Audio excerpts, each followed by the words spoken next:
गणतंत्र दिवस। जब ये दिन आता है तो मन में सबसे पहले छुट्टी का ख्याल आता है ना? पर यह दिन सिर्फ इतना ही नहीं है। असल में ये एक सवाल है, एक बहुत गहरा सवाल जो हर साल हमसे पूछा जाता है कि हम कौन हैं। तो आज चलिए इतिहास की किताबों से थोड़ा परे हटते हैं और इसी सवाल के जवाब की तलाश करते हैं।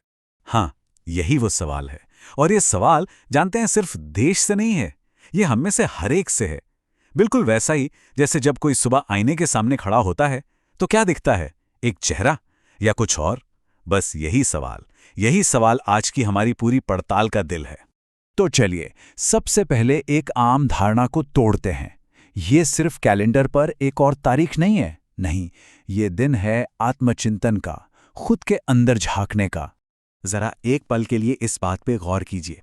एक आईना, एक ऐसा आईना जो हमें ये दिखाता है कि एक राष्ट्र के तौर पर, एक समाज के तौर पर हम असल में हैं कौन। पर असली सवाल तो ये है कि उस आईने में जो हमें दिखता है, क्या हम उससे खुश हैं? तो देखिए, यहाँ दो बिल्कुल अलग अलग दुनियाएं हैं, है ना?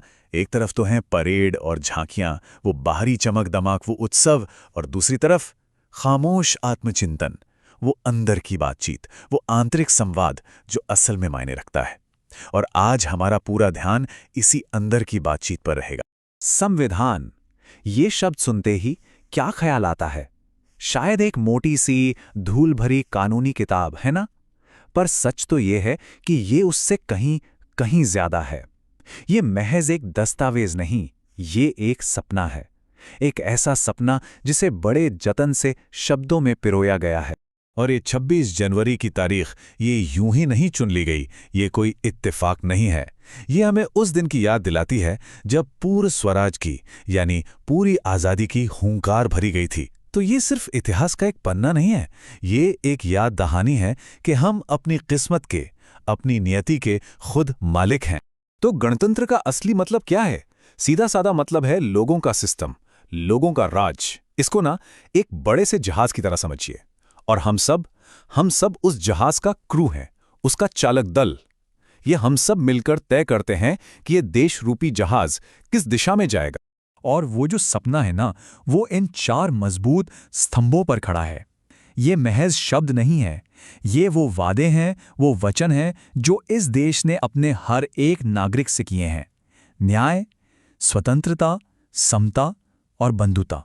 तो ये भूल जाइए कि ये सिर्फ कागज पर लिखे बेजान अक्षर हैं। नहीं, ये तो हमारी नींव की वो जिंदा पत्थर हैं, वो लिविंग स्टोन्स, जिन पर हम हर रोज एक मजबूत राष्ट्र की इमारत खड़ी करते हैं। ठीक है, तो अब इस पूरी बातचीत को एक बहुत जरूरी मोड़ देते हैं। देखिए, अधिकारों की बात तो हम सब खूब करते हैं, है ना? पर अब जरा कर्तव्यों की ओर बढ़ते हैं, क्योंकि एक सच्चा गणतंत्र वो सिर्फ अधिकारों से नहीं बल्कि दोनों के संतुलन से ही बनता है। हमारा संविधान वाकई महान है, इसमें तो कोई शक ही नहीं है। लेकिन असली चुनौती क्या है? चुनौती ये नहीं कि संविधान कितना महान है। असली चुनौती तो ये है कि हम सब ने उसे अपने आचरण में, अपने बर्ताव में कितना उतारा है। क्या हम सच में इन ऊंचे विचारों को जी रहे हैं, यहाँ बस इन्हें दोहरा रहे हैं? अधिकार और कर्तव्य, जानते हैं, ये एक ही सिक्के के दो पहलू हैं, अलग नहीं हो सकते। अगर हमें बोलने की आज़ादी का अधिकार मिलता है तो हमारा कर्तव्य है कि हम दूसरों की गरिमा का सम्मान करें। अगर हमें समानता का अधिकार मिलता है तो हमारा कर्तव्य है कि हम हर तरह के भेदभाव को ठुकरा दें। और अगर हमें न्याय का अधिकार मिलता है तो हमारा कर्तव्य बनता है कि हम कानून का पालन करें। आज ना देशभक्ति की परिभाषा बदल गई है। इसका मतलब सिर्फ सरहद पर लड़ना नहीं है, नहीं, इसका मतलब हमारे समाज के अंदर शांति और सद्भाव के लिए लड़ना भी है। पूरी ईमानदारी से अपना काम करना, कानून का सम्मान करना, और सबसे जरूरी, नफरत और झूठी खबरों को फैलने से रोकना। सच पूछिए तो यही आज की असली देशभक्ति है। चलिए अब थोड़ा और गहरा उतरते हैं, एक ऐसे स्तर पर जहां देश का शासन और हमारा आत्मशासन, यानी खुद पर हमारा राज, एक दूसरे से आकर मिल जाते हैं। देखते हैं ये कैसे जुड़े हैं।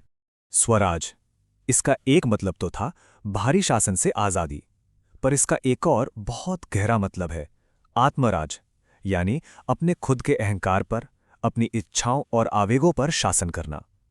कहते हैं जब कोई इंसान अपने मन का राजा बन जाता है तभी असली स्वराज हासिल होता है। तो सोचने वाली बात यह है, क्या हम अपने मन के सच्चे राजा हैं, ये बहुत खूबसूरत बात है। देखिए, जैसे देश को चलाने के लिए एक संविधान है ना, वैसे ही हमारी आत्मा का भी एक संविधान होता है। और उसके स्तंभ क्या है? धर्म यानी हमारा कर्तव्य, सत्य, करुणा और विवेक यानी हमारी अंतरात्मा की आवाज। तो क्यों ना आज हम सब अपने जीवन के इस संविधान का पालन करने का एक संकल्प लें? तो आखिर में ये सारी बातचीत हमें कहाँ ले आती है? बस इसी एक बात पर कि गणतंत्र दिवस महज एक उत्सव नहीं है, ये एक प्रतिज्ञा है, एक प्रण। हर साल खुद को कुछ बहुत जरूरी बातें याद दिलाने का एक मौका। तो हमारी आज की प्रतिज्ञा क्या होनी चाहिए? पहला, सिर्फ नागरिक नहीं बल्कि इस राष्ट्र के मूल्यों के संरक्षक बने, उसके प्रहरी बने। दूसरा, एकता बनाए रखें, जाति, पंथ, भाषा, हर तरह के बंटवारे को सिरे से खारिज करें। तीसरा, डिजिटल दुनिया में जिम्मेदार बने, झूठी खबरों से लड़ें और सोशल मीडिया का इस्तेमाल जोड़ने के लिए करें, तोड़ने के लिए नहीं। और चौथा, वैज्ञानिक सोच अपनाएं, अंधविश्वास की जगह तर्क और इंसानियत को चुनें। और देखिए, हम घूम के वापस वहीं आ गए हैं, उसी सवाल पे जहां से हमने ये सफर शुरू किया था। तो हम कौन हैं? क्या हम सिर्फ एक दिन उत्सव मनाने वाली भीड़ हैं, या फिर वो जिम्मेदार नागरिक हैं जो इस गणतंत्र की आत्मा को हर रोज, हर पल जिंदा रखते हैं? इस सवाल का जवाब किसी किताब में नहीं मिलने वाला।